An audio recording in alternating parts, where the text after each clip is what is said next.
Hi guys, girls, non-binds, welcome back to my channel. I am Leah Solmers. I thought I'd give a few tips and tricks to boosting your mood. So these are what work for me. I am no professional by any means in any field that I partake. I know Christmas is approaching. For a lot of people it's an exciting and jovial time, and I know for a lot of other people it isn't. Yeah, it's quite a daunting time for a lot of people, I think. So these are my tricks to boosting your mood. I have PTSD, so that means I do kind of have flare-ups.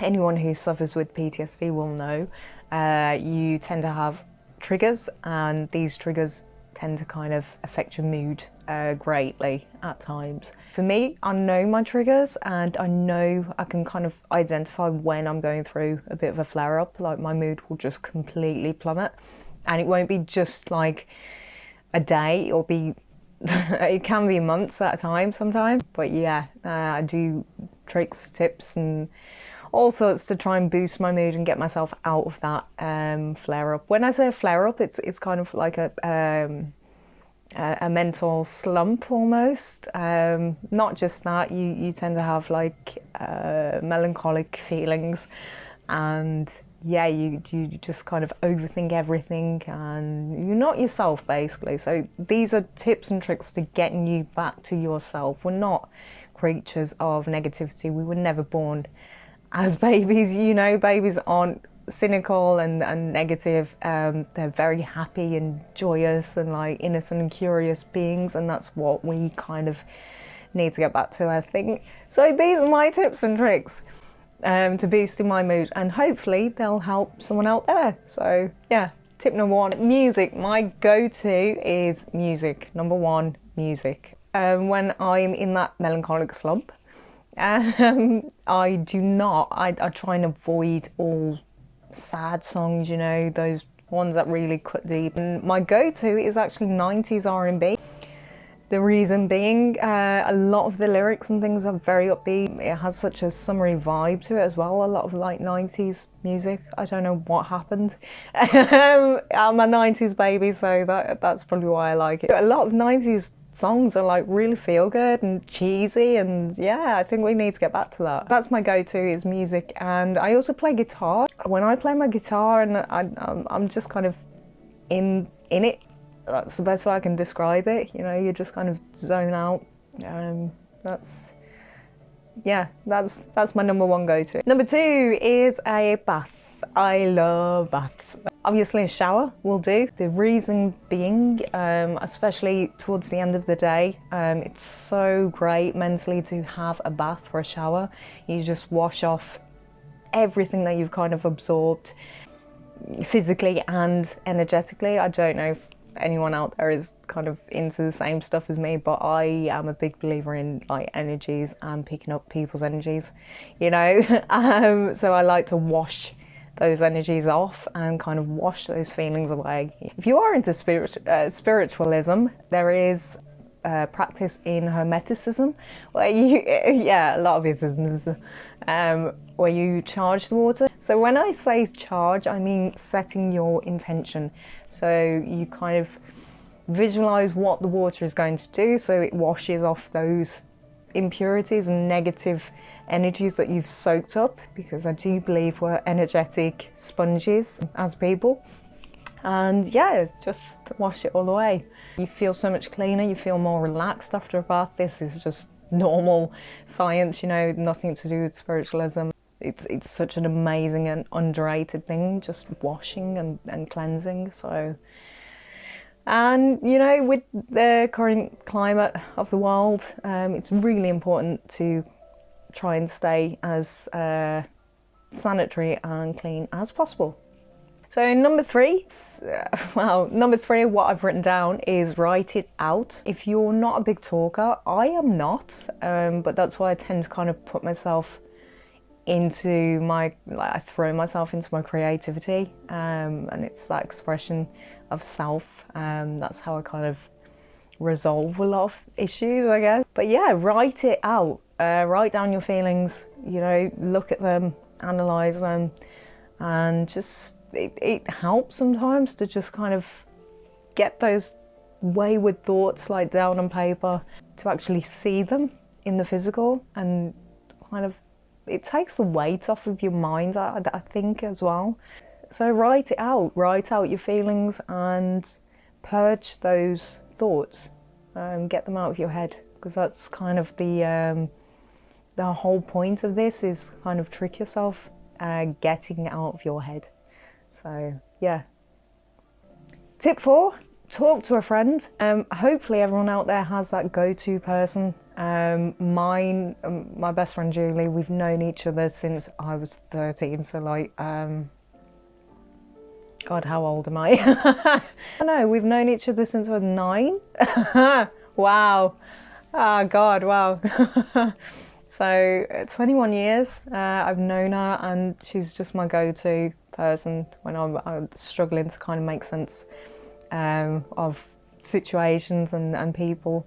So hopefully you have that go-to person yourself. If you don't, I know there are some people that struggle with like human face-to-face interaction, and that's completely fine. You know, I completely get it. But if you are struggling, please set up like an anonymous profile or something, and just head to one of the FAQs out there. Quora's a great one. Ask the questions, see who answers. You know, the world, it's kind of hit and miss. You'll have a lot of negative people who kind of don't want to help anyone. They're very selfish and things, but there are so many people out there that are looking to help each other, and there are communities out there that you can be a part of. Talk it out online. I know here in the UK there are hotlines like Samaritans. You know, please don't feel embarrassed to talk. It's completely healthy, and if you are having really negative feelings, those are completely healthy as well. I guarantee every single person on this planet has gone through those times where they are stuck in the void, and you know, but there are ways out of it, and hopefully what I'm talking about will help, what I'm rambling about. Number 5, last but not least, do something fun. You know, we are children. We are childs. We are childs. We are all children at heart. I don't care who says what. There's no such thing as adults. Yeah, my phone is totally like fighting me again. Woo! Yeah, there's no such thing as an adult. You just have big kids walking around pretending like they know everything, and really at the end of the day, no one on this planet knows anything, and that's the best way to be. You know, stay in that curious mindset. Don't get so lost in trying to know everything. We're not supposed to know everything. That's the whole point of life. We're supposed to learn and enjoy everything as it comes. So do something fun. For me, it's getting creative. You know, I was creative as a child, and I'm creative now, and that's one thing that I refuse to part with, my creativity. So art, writing, playing guitar. Not so much the filmmaking, as that is kind of it's, you've got to wait for everyone to get together, but like my independent stuff. So yeah, writing, playing guitar, animating, art, just doing things crafty and everything else that I can do by myself. That's kind of what I tend to do. Obviously, you can have fun with other people, and sometimes other people actually make it more fun. This whole talking fiasco is to kind of help you get back into a better mood. So obviously, if I know myself, if I'm not in a great mood, I kind of like withdraw from people. I enjoy my own company as well. That's kind of why I don't really bother too much with a lot of people, and that's why I don't have Facebook and Twitter and likes. I have Instagram, and that's just about enough. Like social media for me, I think. Yeah, get creative, do something fun, you know, play a video game, watch some funny YouTube videos, you know.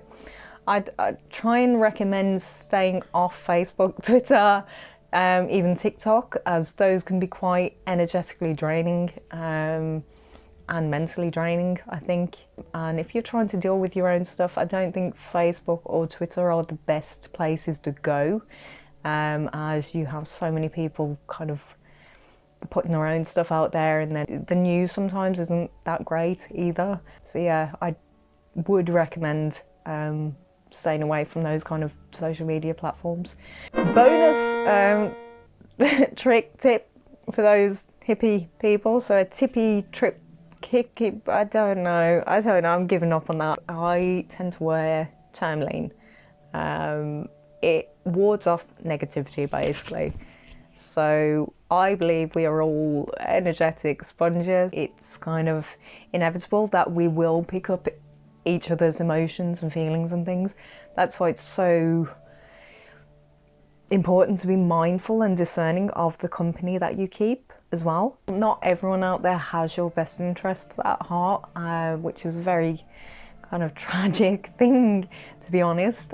So yeah, it's really important to be discerning of the company you keep. The best way I can kind of impart how to tell if someone's good for you, energetically wise, is how you feel after you're away from them. This kind of goes for keeping people in your life because you're so scared of like not having them there. This is why it's so important to kind of be self-reliant and, you know, always put yourself first. Basically, that's the that's my imparting wisdom. Yeah, hopefully those tricks helped. If you have any go-to tricks yourself to kind of boost your own mood, yeah, drop them down below. Share with people. You know, this is kind of what the world needs at the minute, is people to help each other. If you've got the wisdom, share it. That's the best advice I can give people out there. And don't be afraid of sharing things, you know. I believe in laws of karma, so if you put out, you're going to get back. So obviously be discerning with what you put out. If it's bad energy, you're going to get that back, unfortunately. That's if you believe in it all. I'm going to leave it at that. Subscribe, guys, girls, non-binds, anyone who understood any of that, anyone who found that helpful. And yeah, any hippy dippy people out there who collects crystals. You weirdos. Thanks for watching, guys. Stay classy, be kind to each other, and yeah, help each other. That's it. Okay, bye. When I say charge, it's kind of setting your attention in oh my god, I can't even talk. Wow. So there you go. Maybe I can make a video out of this. Who knows? Yikes. That says a lot.